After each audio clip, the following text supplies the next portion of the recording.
2020년도 1학기부터 시작된 코로나19가 끝날 기미를 보이지 않고 있습니다. 이에 홍보팀에서 코로나19로 지친 광운인을 응원하고 격려하기 위해 광운대 어게인 캠페인을 시작했습니다. 광운대 어게인 캠페인은 11월 2일 월요일부터 13일 금요일까지 2주간 진행됩니다. 캠페인 분야는 총 5개로 구성되는데요. 첫 번째인 릴레이 캠페인은 광운대 구성원들이 광운인을 응원하고 격려하는 이벤트로 학교 홈페이지와 SNS상에서 진행됩니다. 두 번째로 광운대 학생들이 직접 참여하는 광운대 어게인은 그대는 광운 히어로라는 부제로 진행되는데요. 본인의 SNS 계정에 광운대 구성원들에게 응원과 격려의 메시지를 전달하는 약 1분에서 3분의 영상을 필수 해시태그인 광운대 어게인, 그대는 광운 히어로, 광운대 사랑해와 함께 업로드하시면 됩니다. 포스터 공모전의 경우 광운대 어게인 문구를 디자인하여 광운대 광고 포스터를 만듭니다.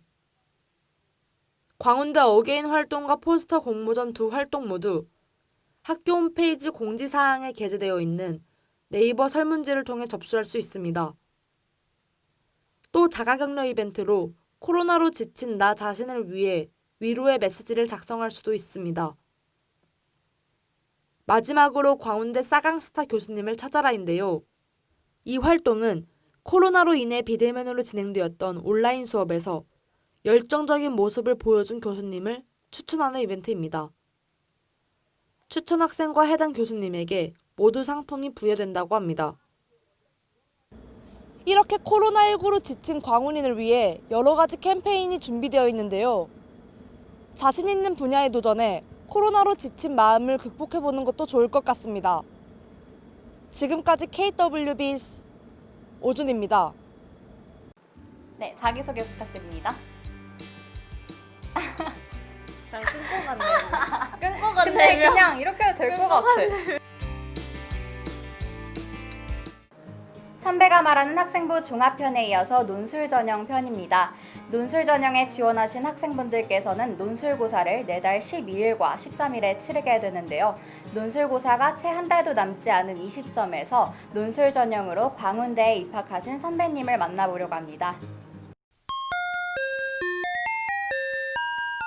네, 안녕하세요. 자기소개 부탁드려요. 네, 안녕하세요. 2019학년도 논술 전형으로 합격한 미디어 커뮤니케이션 학부 19학번 송민지입니다. 네, 우선 논술고사가 한 달여 남은 시점에서 선배님께 한 달 동안 어떻게 준비를 하셨었는지 여쭤보고 싶어요. 제가 지원한 대학들은 수능 후에 논술고사가 치러져서 일단 수능 한 달 전부터는 수능에 좀 집중을 많이 했고요. 수능이 끝난 뒤에 논술고사가 남은 시점에 이제 딱 하루만 놀고 나서 이제 학원에 들어가서 논술 전형에 좀 열심히 공부를 했습니다. 아, 네. 이제 수능도 중요하기 때문에 놓을 수가 없어서 수능 공부를 병행했다고 하시네요. 네, 수능도 놓을 수 없죠. 논술만 준비하면 안 된다고 하시는 것 같아요. 맞나요? 네, 사실 논술은 충원율이 낮기도 하고 또 경쟁률이 높기도 해서 위험 부담이 조금 커서 논술 전형만 믿고 논술만 준비하기에는 조금 어려움이 있었습니다. 특히 광운대 인문논술이 타 대학과 다른 점이 있다면 어떤 게 있을까요? 우선 대학교마다 논술 문제 유형과 또 글자 수 제한이 다르다는 것은 아마 논술 전형 준비하시는 여러분들이 더 잘 아실 거라고 생각해요. 네, 광운대학교 인문논술은 제시문을 2개 이상 주어지고 그 제시문들을 이제 관련 지어서 문제를 내는 통합형 문제가 출제됩니다. 총 2문제가 출제되고 또 한 문제당 700자에서 800자 정도로 120분 동안 글을 써야 합니다. 네, 그럼 특히 우리 학교 논술은 어떻게 대비를 하셨나요? 저는 대학교 입학처 홈페이지 자료실에서 모의 논술과 기출 문제를 다운받아서 문제 유형을 파악했습니다. 또한 대학교에서 게시한 모범 답안, 우수 답안을 분석하고 최소 3번 정도 필사하는 방식으로 시험을 준비했습니다. 인문 논술은 대개 문학, 사탐에서 배운 내용이 주로 출제됩니다. 저는 당시에 사회문화랑 생활과 윤리를 수능 사탐 과목으로 선택했어서 수능 공부를 하는 것이 논술 공부를 하는 것이었고 또 익숙한 제시문이 출제되었을 때 긴장감을 덜을 수 있었습니다. 또한 120분이라는 제한 시간을 두 문제에 적절하게 분배해서 문제를 풀어내는 것과 700자에서 800자 정도의 글을 쓸 수 있도록 꾸준히 연습했습니다.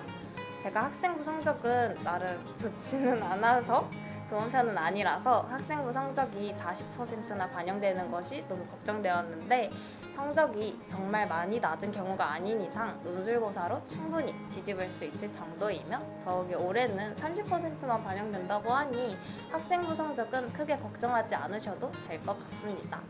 더불어 광운대학교에서는 전년도 기출문제 해설 영상과 전형 안내 영상을 매년 유튜브에 게시하고 있다고 하더라고요. 네. 이 점도 수험생 여러분이 참고하셔서 논술고사 준비하시면 좋을 것 같습니다. 네, 광운대학교 입학처 유튜브를 찾아보시면 도움이 될 것 같습니다. 네, 마지막으로 논술고사를 준비하는 예비 신입생들에게 해주고 싶은 말이 있나요? 네. 논술고사의 높은 경쟁률, 낮은 추함률은 결코 중요하지 않습니다. 내가 준비해온 만큼의 결과를 바라는 것, 자신감은 가지되 자만하지 않는 것, 그것이 제가 논술고사를 준비한 수험생일 때 매일 새겼던 생각입니다. 지금까지 열심히 달려오느라 정말 수고 많았고 남은 기간 조금만 더 버티셔서 당당하게 합격 통지서를 받은 광운대학교 후배님으로 만나길 기대합니다. 감사합니다. 네, 이렇게 오늘 광운대학교 미디어 커뮤니케이션 학부 19학번 송민지 선배님과 대화를 해봤는데요. 남은 입시 전형들에 대해서도 다뤄볼 예정이니까 시청 많이 해주세요. 지금까지 KWBC였습니다. 광운대학교에서 만나요. 안녕. 네, 환영합니다. 근데 너 가지 마. 가서 쳐야 될 것 같아. 같이 쳐야 돼?